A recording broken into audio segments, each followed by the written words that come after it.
নমস্কার, আদাব। আপনারা সবাই কেমন আছেন? সৃষ্টিকর্তার কৃপায় আমিও বেশ ভালো আছি। আজকে আপনাদের জন্য উত্তরা ১২ নং সেক্টরের ঠিক পাশেই প্রিয়াঙ্কা সিটিতে এই অ্যাপার্টমেন্টটি দেখাতে নিয়ে হাজির হয়ে গেলাম। তো অ্যাপার্টমেন্টের ১ম এই ঢুকে হাতের বামেই দেখতে পাচ্ছেন একটি ড্রয়িং রুম। ড্রয়িং রুমটাও বেশ প্রশস্ত এবং সাথেই একটি জানালার ব্যবস্থা আছে এবং অ্যাপার্টমেন্টটিতে ফার্স্ট ফ্লোরে হওয়া সত্ত্বেও অ্যাপার্টমেন্টের পর্যাপ্ত আলো পাবেন।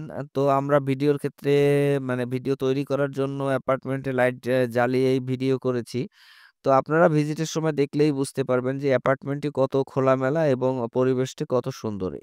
তো ড্রয়িং রুমের পাশ থেকেই রয়েছে চাইল্ড বেড। এটি হচ্ছে চাইল্ড বেড। চাইল্ড বেডের সাথেই রয়েছে একটি অ্যাটাচড ওয়াশরুম। যারা একটু বাচ্চাদের প্রাইভেসি দিয়ে বাচ্চাদের নিজেদের মতন করে থাকার জন্য একটি আ হেলথি এনভায়রনমেন্ট এ অ্যাপার্টমেন্ট খুঁজছিলেন তাদের জন্য এটি একটি রাইট চয়েস হতে পারে। তো এই অ্যাপার্টমেন্টের বেশ কিছু ফ্যাসিলিটি আছে। অ্যাপার্টমেন্টের চারপাশ পর্যাপ্ত উন্মুক্ত এবং এই অ্যাপার্টমেন্টটি ২১৮০ স্কোয়ার ফিট হওয়া সত্ত্বেও এখানে প্রায় ২৫০০ স্কোয়ার ফিটের মতন জায়গা আপনারা পেয়ে যাবেন। কারণ বর্ধিত কিছু টেরেসের মতন জায়গা আছে যেখানে আপনি গার্ডেনিং থেকে শুরু করে নিজের দৈনন্দিন স্টোরেজের কাজও সেরে নিতে পারবেন। তো এটা হচ্ছে ফ্যামিলি লিভিং। এই ফ্যামিলি লিভিংটা আ মেইন গেটের সাথেই রয়েছে। তো এবার আমরা চলে যাচ্ছি আ আ ডাইনিং রুমের দিকে। ডাইনিং রুমের সাথেই রয়েছে একটি কমন ওয়াশরুম। ডাইনিং রুমটাও বেশ প্রশস্ত এবং খোলামেলা। কমন ওয়াশরুমের সাথে গিজারের লাইন করা আছে। তো আপনারা যারা অ্যাপার্টমেন্ট দেখতে আগ্রহী তারা অবশ্যই স্ক্রিনে দেওয়া নাম্বারে যোগাযোগ করবেন।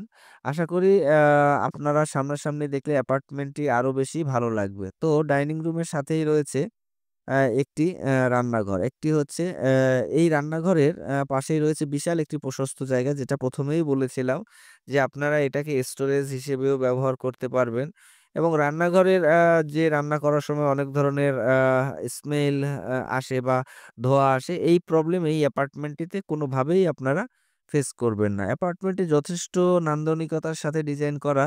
ঢুকেই মনে হবে যে একটি বাইরের কান্ট্রিতে যে ধরনের অ্যাপার্টমেন্ট গোছানো টাইপের দেখে থাকি, এক্সাক্টলি সেই টাইপেরই। তো এখন আমরা ঢুকছি হচ্ছে মাস্টার বেডরুমের দিকে। মাস্টার বেডের সাথেই রয়েছে একটি ফুল হাইট উইন্ডো। উইন্ডো থেকে বাইরের এনভায়রনমেন্ট খুবই ভালো পর্যবেক্ষণ করা যায় এবং দিনের আলো সম্পূর্ণটাই প্রবেশ করে। এখন আমরা মাস্টার বেডের ড্রেসিং প্লাস ওয়াশরুমে দেখছি। আ যথেষ্ট প্রশস্ত আছে। আপনারা আপনাদের মতন করে যদি বাথটাব বসাতে চান সেটাও পারবেন। তো দেখেন আসলে সবকিছুই যে মনের মতন হবে বিষয়টা তেমন না। তবে এটি ফার্স্ট ফ্লোর হওয়া সত্ত্বেও এখানের হাইটটা কিন্তু রাস্তা থেকে যথেষ্ট উচ্চতায়। প্রায় আপনার ৪.৫ ফুট থেকে ৪ ফুট উচ্চতায় হচ্ছে এই অ্যাপার্টমেন্টের অবস্থান। হ্যাঁ? এই পাশের জায়গাটি আপনারা গার্ডেনিং এর জন্য ব্যবহার করতে পারবেন।